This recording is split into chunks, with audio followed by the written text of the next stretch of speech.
बहुत दुखाबै छै कहलो न जाय छो तोड़ली दिल इहे साल में।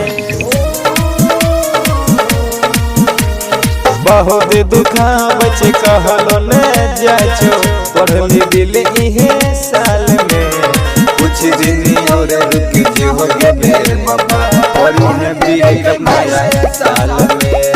कुछ दिन और रुक जो गे बाबा और भी नया साल में। बहुत दुखाबै छै कहलो न जाय छो तोड़ली दिल इहे साल में। कुछ दिन और रुक जो गे बाबा और भी नया साल में। कुछ दिन और रुक जो गे बाबा और भी नया साल में।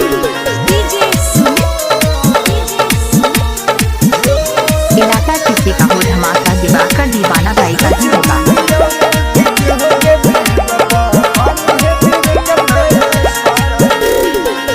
बनली बेवफा गे तू सब कुछ भुलाई।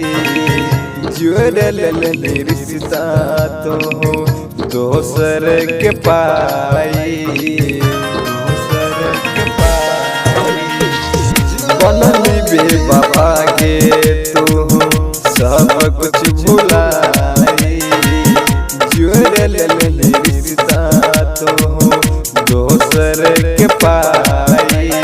पहले जानती उतना हम फंसती हो तोरे जाल में। पहले जानती उतना हम फंसती हो तोरे जाल में। कुछ दिन और रुक जो गे बाबा और भी नया साल में। कुछ दिन और रुक जो गे बाबा और भी नया साल में। अभी सुन रही दिवाकर दीवाना भाई।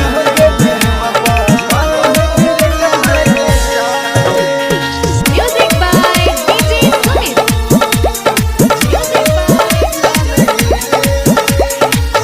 गौतम राज के साथ छल तो कैलही।